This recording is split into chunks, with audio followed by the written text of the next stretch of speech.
అప్పుల బాధలు వెంటాడుతున్నాయా? అయితే 6 JVR వారి జాతిరత్నాలు ధరించండి. హాయ్ హలో నమస్తే, వెల్కమ్ టు మనం టీవీ. ఏపీ లిక్కర్ స్కామ్లో వైసీపీ నాయకుల పేర్లు ఒక్కొక్కటి బయటకు వస్తున్నాయి, తరచుగా మనం చూస్తూనే ఉన్నాం. కానీ జగన్మోహన్ రెడ్డి గారు మాత్రం అసలు నాకు నా పార్టీకి సంబంధం లేదు, అసలు చేసింది చంద్రబాబు నాయుడు గారు అని ఆయన ఆరోపణలు చేశారు. ఇప్పుడు అదే విధంగా చెవిరెడ్డి భాస్కర్ రెడ్డి గారి పేరు బయటకు వస్తే అసలు ఆయన్ని అన్యాయంగా ఇరికిచ్చారు అని ఆయన అంటున్నారు. అసలు ఇందులో ఎంతవరకు నిజం ఉంది అనేది తెలుసుకోవడానికి ప్రయత్నం చేద్దాం. ఇప్పుడు మనతో ఉన్నారు ప్రముఖ సీనియర్ జర్నలిస్ట్ కట్టా కార్తిక్ గారు.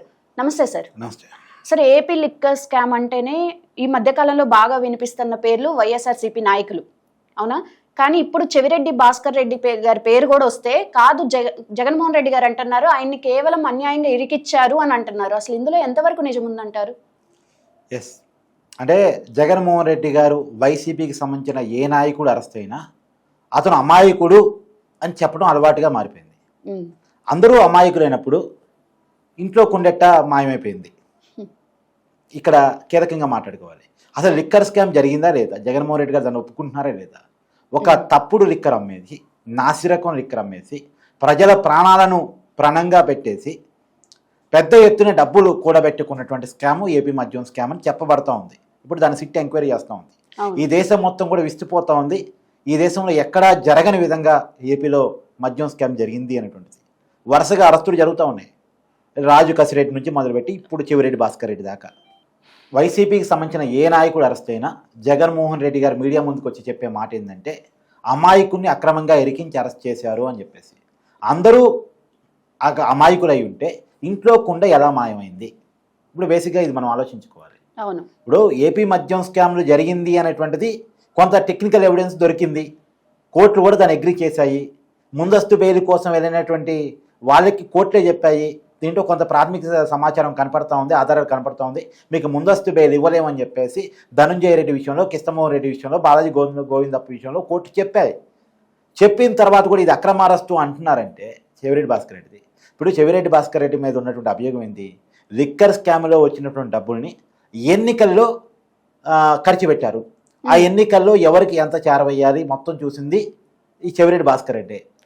ఈ హైదరాబాద్ నుంచి డబ్బులు తెప్పించడంలో కూడా తన బాడీగార్డులు, అంటే తన బాడీగార్డు ఎవరు? సహజంగా పోలీస్ కానిస్టేబుల్, అంటే గవర్నమెంట్ ఉద్యోగం సెక్యూరిటీకి ఇస్తారు కదా, ఆ గవర్నమెంట్ ఉద్యోగులను ఉపయోగించి పోలీస్ కానిస్టేబుల్ని ఉపయోగించేసి డబ్బులు తెప్పించారు. పోలీసులు ఒక లారీ పట్టుకుని వస్తున్నారు, ట్రక్ పట్టుకుని వస్తున్నారు, ఒక వెహికల్ కారు పట్టుకుని వస్తున్నారు అంటే సహజంగా అంత తొందరగా చెక్కింగ్ చేయరు.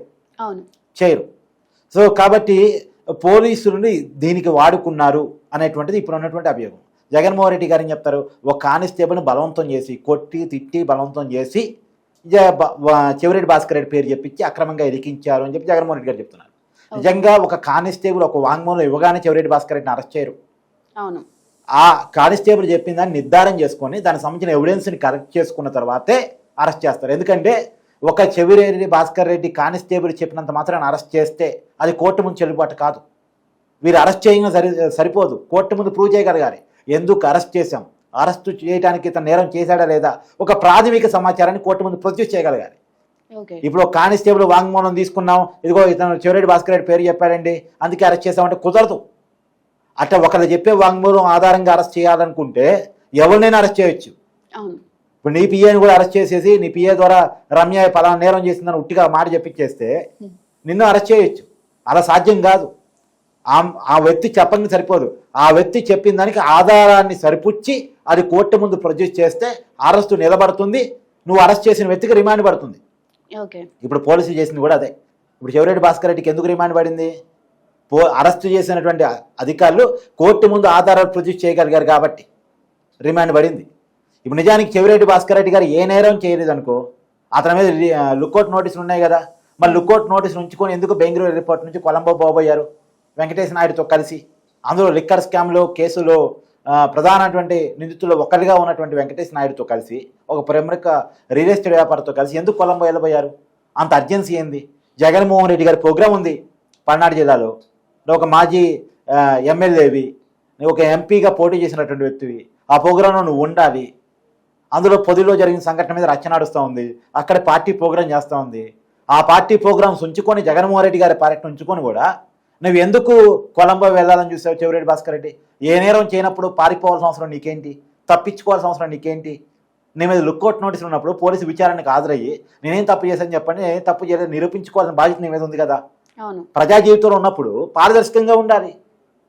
ఆరోపణలు వస్తూ ఉంటాయి, కేసులు పడతా ఉంటాయి, నిందలు పడతా ఉంటాయి, ప్రజా జీవితంలో ఉన్న వాళ్ళ మీదే పడతాయి. అలాంటప్పుడు నిరూపించుకోవాల్సిన బాధ్యత పారదర్శకంగా ఉండే నాయకులకు ఉంటుంది, తప్పదు. ఓకే. కానీ అక్కడ క్లియర్గా కొలంబో పోబోయారు అంటేనే మనకు అర్థమైంది ఏంది, మౌనం అర్ధాంగీకారం అన్నట్టు. అక్కడ నేరం సగం ఒప్పుకున్నట్టు లెక్క కదా. సహజంగా ఎవరు పారిపోతారు రమ్య?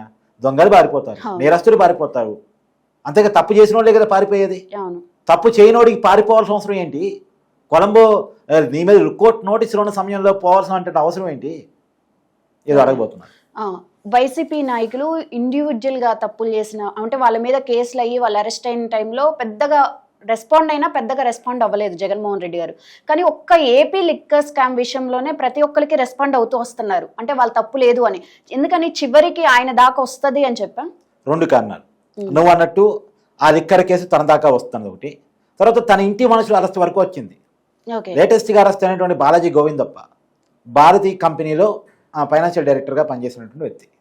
తర్వాత ధనుంజయ రెడ్డి సీఎం సెక్రటరీగా సీఎంఓ సెక్రటరీగా జగన్మోహన్ రెడ్డి గారు ఉన్నప్పుడు పనిచేసినటువంటి వ్యక్తి, కన్ఫర్డ్ ఐఏఎస్ కూడా. తర్వాత కృష్ణమోహన్ రెడ్డి సీఎం ఓఎస్రీగా పనిచేసినటువంటి వ్యక్తి. వాళ్ళంతా జగన్మోహన్ రెడ్డి గారి ఇంటి మనుషులు, ఇంట్లోకి వెళ్ళగలిగిన మనుషులు. ఆ మనుషుల వరకు వచ్చింది అరెస్టు. తర్వాత చెవిరెడ్డి భాస్కర్ రెడ్డి జగన్మోహన్ రెడ్డి గారికి కుడిభుజం ఎడభుజం అలాంటి మనిషి, అంత దగ్గర జగన్మోహన్ రెడ్డి గారి ఇంట్లోకి ఓపెన్గా వెళ్ళగలిగిన కెపాసిటీ ఉన్న మనుషుల్లో వీళ్ళంతా ఉన్నారు. అంటే ఇంట్లో మనుషుల వరకు వచ్చి అరెస్ట్ జరుగుతూ ఉంది. కాబట్టి ఇప్పుడు కూడా స్పందించకపోతే ఇక తప్పదు. అందుకని స్పందించాల్సిన పరిస్థితులు జగన్మోహన్ రెడ్డి గారు పడ్డారు కాబట్టి స్పందించడం. తర్వాత ఇంట్లో మనుషుల వరకు వచ్చారు, ఇంక నన్ను మాత్రం వదులుతారా అనేటువంటి కోణం. ఈ 2 కారణాలు ఇచ్చే లిక్కర్ స్కామ్ విషయంలో జగన్మోహన్ రెడ్డి గారు పదే స్పందిస్తున్నారు. పైగా జగన్మోహన్ రెడ్డి గారికి కొన్ని విషయాలు తెలుసు. ఢిల్లీ లిక్కర్ స్కామ్ ఏం జరిగింది? ఢిల్లీ లిక్కర్ స్కామ్లో ఢిల్లీ ముఖ్యమంత్రిగా ఉన్న కేజ్రీవాల్ అరెస్ట్ అయ్యాడు, డిప్యూటీ సీఎంగా ఉన్న ఎక్సైజ్ శాఖ మంత్రి మనీష్ సిసోడియా అరెస్ట్ అయ్యారు. పైగా అరెస్ట్ అయినప్పుడు వాళ్ళు సింపతి రాలే, వ్యతిరేకత వచ్చింది. ఏ కేసులో అరెస్ట్ అయినా సింపతి వస్తాం కానీ లిక్కర్ కేసులో అరెస్ట్ అయితే సింపతి రాదు. దానికి కేజ్రీవాల్ ఒక ఉదాహరణ. ఆమ్ ఆద్మీ పార్టీ పోయినసారి ఎన్నికల్లో అధికారాన్ని కోల్పోవటమే కాదు, కేజ్రీవాల్ మనీష్ సిసోడియా లాంటి వాళ్ళు ఎమ్మెల్యేలుగా కూడా గెలవలేకపోయారు. ఒక 3 సార్లు ముఖ్యమంత్రిగా పనిచేసినటువంటి నాయకుడు ఎమ్మెల్యేగా ఓడిపోయాడంటే ఎంత సిగ్గుచేటు. ఎందుకు అట్లా జరిగింది అంటే లిక్కర్ స్కామ్లు ఇరుక్కోవటం. ఇప్పుడు తెలంగాణలో పార్లమెంట్ ఎన్నికల సమయంలో కేసీఆర్ కూతురు కల్వకుంట్ల కవిత అరెస్ట్ అయింది. అరెస్ట్ అయిన టైంలో పార్లమెంట్ ఎన్నికలు జరిగాయి. అప్పుడు బీఆర్ఎస్ పార్టీకి తెలంగాణలో 0 సీట్స్ వచ్చాయి. ఒక్క సీటు కూడా, ఒక్క పార్లమెంట్ స్థానం కూడా రాలే. 9.5 ఏళ్ళు అధికారంలో ఉన్న పార్టీ అధికారం పోగానే ఉన్నటువంటి పార్లమెంట్ ఎన్నికలు ఒక్క సీట్ అన్న రాదా? ఎందుకని రాలేదు? ఈ లిక్కర్ స్కామ్ ప్రభావం. లిక్కర్ స్కామ్లు ఇరుక్కుంటే వేరే కేసుల్లో అరెస్ట్ అయితే కొంత సింపతి రావడానికి అవకాశం ఉంటుంది.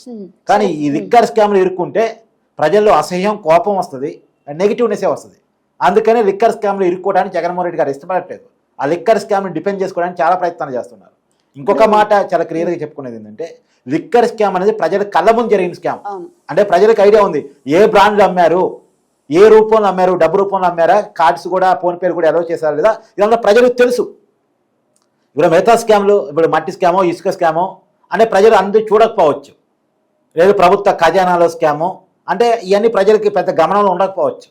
కానీ లిక్కర్ స్కామ్ అనేది రోజువారీ జీవితంలో మందు అలవాటు ఉన్న చాలామందికి తెలిసినటువంటి స్కామ్. ఏ బ్రాండ్ అమ్మారు, ఆ బ్రాండ్లు ఎక్కడ క్రియేట్ చేశారు, ఇవన్నీ చర్చకు వస్తూ ఉన్నాయి. కాబట్టి ఇది ప్రజలు తెలిసిన స్కామ్ కాబట్టి ఖచ్చితంగా ప్రజలు కోప్పడేటువంటి అవకాశం ఉంటుంది, ప్రజలు అసహించుకునేటువంటి అవకాశం ఉంటుంది, సానుభూతి రాకపోక నెగిటివ్నెస్ వచ్చేటువంటి అవకాశం ఉంటుంది. ఈ కేసులో ఇరుక్కుంటే చాలా కాలం జీవితకాలం జైల్లో ఉండాల్సిన పరిస్థితి వస్తుంది. పైగా వచ్చే ఎన్నికల్లో ఒక నెగిటివ్ రిజల్ట్ రావడానికి ఇది పనికొచ్చేటువంటి అవకాశం ఉంటుంది. ఓకే, ఇప్పుడు ఏపీ లిక్కర్ స్కామ్ లో ఎంక్వైరీ చేసే వైసీపీ నాయకుల పేర్లు ఒక్కొక్కటి బయటికి తీసుకొస్తున్నారు. అవునా? మరి అయినా ఎందుకు జగన్మోహన్ రెడ్డి గారు నాకు సంబంధం లేదు, నా పార్టీకి సంబంధం లేదు, చంద్రబాబు నాయుడు గారు చేశారని చెప్తున్నారు? అంటే చంద్రబాబు నాయుడు గారు 2014 నుంచి 2019 టెన్యూర్ ఏదైతే ఆయన పదవీకాలం ముఖ్యమంత్రిగా ఉందో ఆ టెన్యూర్లో మద్యం స్కామ్ జరిగింది. నా టెన్యూర్ ఏదైతే 2019 నుంచి 2024 వరకు జగన్మోహన్ రెడ్డి గారు ముఖ్యమంత్రిగా ఉన్నారో ఆ టైంలో జరగలేదు. మద్యం స్కామ్ చేసింది చంద్రబాబు నాయుడు గారు, ఇరికిస్తుంది నన్ను అని జగన్మోహన్ రెడ్డి గారు చెప్తున్నారు. మరి జగన్మోహన్ రెడ్డి గారు మద్యం స్కామ్ పెట్టారుగా చంద్రబాబు నాయుడు గారి మీద. జగన్మోహన్ రెడ్డి గారు ముఖ్యమంత్రిగా ఉన్నప్పుడు చంద్రబాబు నాయుడు గారిని అరెస్ట్ చేసినప్పుడు ఆయన మీద పెట్టిన 6 కేసుల్లో మద్యం స్కామ్ కూడా ఒకటి. మరి నిరూపించలేకపోయారుగా, ప్రూవ్ లేకపోయింది కదా. ఇప్పుడు నీ చేతిలో 5 సంవత్సరాల అధికారం ఉంది. చంద్రబాబు నాయుడు మద్యం స్కామ్ చేస్తుంటే ఏం చేయాలి? నిరూపించి ప్రజల ముందు పెట్టాలి. రైట్. కానీ నిరూపించే ముందు ప్రజల ముందు పెట్టకుండా ఇప్పుడు దాని గురించి మాట్లాడితే ఏముంది? ఇప్పుడు చంద్రబాబు నాయుడు బొమ్ము బిల్లు అమ్మలేదుగా, పవర్ స్టార్ మంద అమ్మలేదుగా, ఏదో 3 క్యాపిటల్స్ మంద అమ్మలేదుగా, ఏదో ఇష్టం వచ్చిన ఊరు పేరు తెరవని బ్రాండ్ అమ్మేసి ప్రజల ఆరోగ్యాన్ని అయితే నాశనం చేయలేదుగా. ఇప్పుడు ఇక్కడ ఏదో మద్యం ముడుపులు అన్నది చిన్న విషయం రమ్య. నా ఉద్దేశం ఏంటంటే ఏదో డబ్బులు తీసుకున్నారు, ముడుపులు తీసుకున్నారు అనేది ఒక పాయింట్ ఆఫ్ వ్యూ కుంభకోణం. కానీ ఏ మద్యం అమ్మారు? ఈ మద్యం వల్ల ఎంతమంది చనిపోయారు? 30,000 మంది చనిపోయారు, 50,000 మంది అనారోగ్యాలు పాలయ్యారు అనేటువంటి ఒక రిపోర్టు. ఇంకా అసలు ఇంకో రిపోర్ట్ ఏంటంటే దాదాపు 80,000 మంది చనిపోయి ఉంటారు అనేటువంటిది. ఇలా రకరకాల రిపోర్ట్లు ఉన్నాయి. మరి ఏ రిపోర్ట్ నిజం? కానీ కొన్ని వేల మందికి నష్టం జరిగింది, కొన్ని వేల కుటుంబాలకు నష్టం జరిగింది ఈ మద్యం ఫలితంగా, ఈ మద్యం తాగటం ఫలితంగా. చాలా మంది కిడ్నీలు పోయాయి, లివర్లు పోయాయి, కొంతమంది ప్రాణాలు పోయాయి. అవునా కాదా? ఇది కదా చర్చ రావాల్సింది. దీనికి కదా జగన్మోహన్ రెడ్డి గారు సమాధానం చెప్పాల్సింది. రైట్. థ్యాంక్ యూ కార్తీక్ గారు.